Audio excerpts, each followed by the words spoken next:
प्रधानमंत्री नरेंद्र मोदी और गृह मंत्री अमित शाह ने नीतीश कुमार की बात मान ली है। लगातार नीतीश कुमार पूरे देश भर में जाति आधारित गणना की बात कर रहे थे। वो कह रहे थे कि बिहार में जनगणना होना चाहिए। विपक्ष भी लगातार इस मांग को सामने रख रहा था, लेकिन अब प्रधानमंत्री नरेंद्र मोदी और गृह मंत्री अमित शाह ने इस मांग को पूरा करने का निर्णय लिया है और इसके साथ ही गृह मंत्रालय की तरफ से एक ऐप लॉन्च किया है जिस ऐप का नाम CRS है। इस ऐप पर हर कोई अपनी जानकारी देगा। ये डेथ और बर्थ के रजिस्ट्रेशन के लिए एक ऐप लॉन्च किया गया है जिसका नाम CRS है। इस ऐप के लॉन्च के दौरान अमित शाह ने कहा कि ये एप्लीकेशन नागरिकों को किसी भी समय किसी भी स्थान से और उनके राज्य के आधिकारिक भाषा में पंजीकरण कराने की अनुमति देता है। यानी कि एक ऐसा ऐप है CRS जहां पर पूरे देश भर के हर व्यक्ति अपना रजिस्ट्रेशन करवा सकते हैं। उनके घर में अगर किसी नए बेबी का बर्थ होता है तो वो रजिस्ट्रेशन करवा पाएंगे CRS ऐप के जरिए। अगर किसी का डेथ होता है तो वो भी इस ऐप के जरिए रजिस्ट्रेशन करवा पाएंगे। इसके साथ ही मुख्यमंत्री नीतीश कुमार लगातार यही मांग कर रहे थे कि पूरे देश भर में जाति आधारित गणना होना चाहिए। इसके साथ ही मुख्यमंत्री नीतीश कुमार लगातार ये मांग कर रहे थे कि पूरे बिहार भर में जाति आधारित गणना होना चाहिए, लेकिन भाजपा इस बात को नहीं मान रही थी। लेकिन इस बार बीजेपी की तरफ से यूं कहें कि प्रधानमंत्री नरेंद्र मोदी और गृह मंत्री अमित शाह की तरफ से एक पहल किया गया है, जहां पर इस ऐप के लॉन्चिंग के साथ ही राजनीतिक गलियारे में हलचल तेज है। इस ऐप को लॉन्च जरूर कर दिया गया है, लेकिन ये ऐप कैसे काम करेगा, इसमें क्या कुछ खास होगा, ये भी हम आपको बताएंगे। तो सेंसस इंडिया 2021 इसके आधिकारिक हैंडल ने बताया है।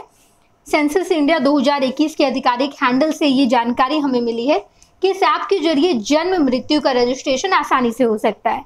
यानी कि पूरे देश भर में कहीं भी किसी न्यू बॉर्न बेबी का जन्म होता है तो भी इस ऐप के जरिए वो रजिस्ट्रेशन करवा पाएंगे, या फिर किसी का डेथ होता है तो भी रजिस्ट्रेशन करवा पाएंगे। और ये रजिस्ट्रेशन पूरे देश भर की किसी भी जगह हो सकती है, कोई भी व्यक्ति कर सकता है और उनके अपने भाषा में, यानी कि उस राज्य में जो भाषाएं बोली जाती है उस भाषा का इस्तेमाल करके, यानी कि उसी भाषा में उसे अपना पूरा डिटेल्स डालना है। अगर किसी व्यक्ति की मृत्यु हुई है तो उसका डिटेल्स डालना है। अगर कोई न्यू बॉर्न बेबी है, यानी कि किसी का जन्म हुआ है परिवार में, तो उसका भी डिटेल्स डालना है। ये सारा काम 21 दिन के अंदर ऐप के जरिए कर देना है। ऐप के मुताबिक अगर आप 21 दिनों के अंदर रजिस्ट्रेशन कर पाते हैं तो फिर अतिरिक्त शुल्क नहीं देना होगा।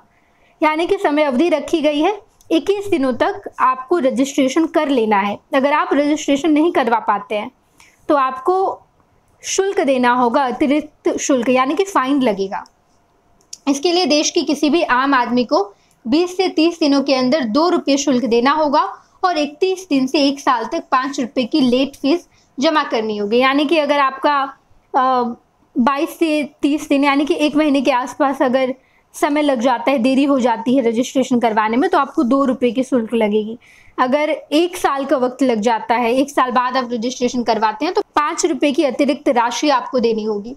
इसके साथ साथ ज़्यादा पुराने प्रमाण पत्रों के लिए 10 रुपये का शुल्क तय किया गया है, यानी अधिकतम विलम्ब शुल्क 10 रुपये। अगर आपका प्रमाण पत्र बहुत पुराना है तो आप 10 रुपये की अतिरिक्त शुल्क, यानी कि फाइन देकर आप अपना काम करवा सकते हैं। इसके साथ ही ये जो ऐप में जितनी इन्फॉर्मेशन आप डालेंगे, इस इन्फॉर्मेशन का इस्तेमाल जनगणना में होगी। ये एक पहला पड़ाव है कि देश में जनगणना की शुरुआत होगी। इसके पहले गृह मंत्री अमित शाह ने एक ऐप लॉन्च किया है। इस ऐप पर किसी नवजात बच्चे का पूरा डिटेल्स डालना होगा, या फिर अगर किसी व्यक्ति की मृत्यु हुई है उसका भी डिटेल्स डालना होगा। और इस पूरी जानकारी का इस्तेमाल देश में जब जनगणना हो गई उस वक्त किया जाएगा। ये एक पहला पड़ाव है जिससे इस बात का अंदाज़ा लगाया जा सकता है कि देश में बहुत जल्द जनगणना होगा और धीरे धीरे मंत्रालय इस काम में लग चुका है। जनगणना में सूचना एकत्र करने के लिए मोबाइल एप्लीकेशन का इस्तेमाल भी किया जाएगा। उन्होंने ये भी कहा कि पहली बार राष्ट्रीय जनसंख्या रजिस्टर, यानी कि NPR बनने जा रहा है, जिससे देश के कानून व्यवस्था में सुधार होगा और देश के विकास को नई राह मिलेगी। हालांकि अभी तक इस बात की जानकारी नहीं दी गई है कि जनसंख्या गणना कब से शुरू होगा और इसका क्या फॉर्मेट होगा।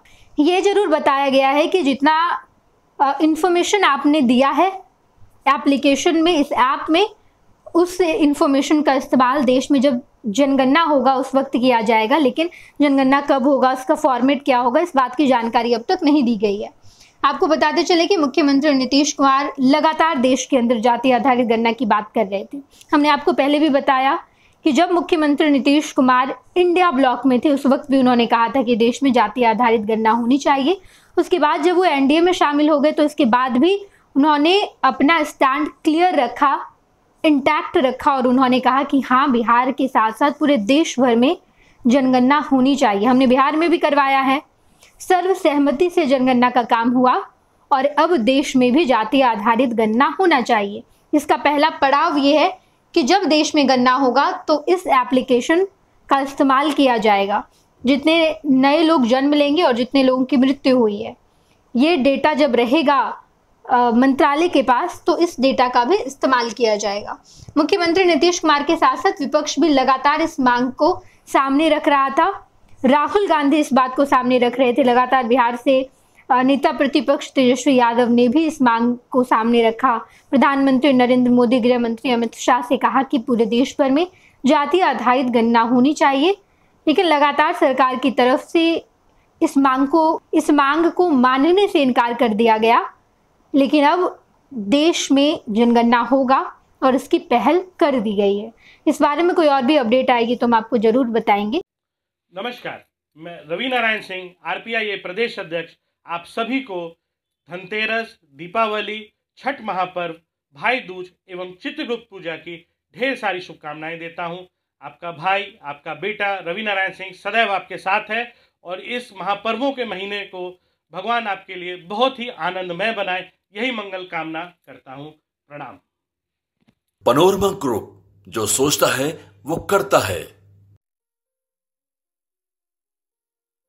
ये लो, मुंह मीठा करो। आज मैंने अपना जॉब छोड़ दिया, अब हम पूर्णिया वापस जाएंगे। जॉब छोड़ दिया है? मतलब ये घर कैसे चलेगा? हम करेंगे क्या और माँ बाबूजी क्या बोलेंगे?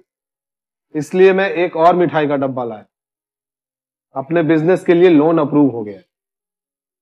अरे लोन अप्रूव हो गया वो तो ठीक है, लेकिन पूर्णिया में हम रहेंगे कहाँ? अपना घर भी तो नहीं है वहाँ। इसलिए तो एक और मिठाई का डब्बा अलग से लाया हूँ।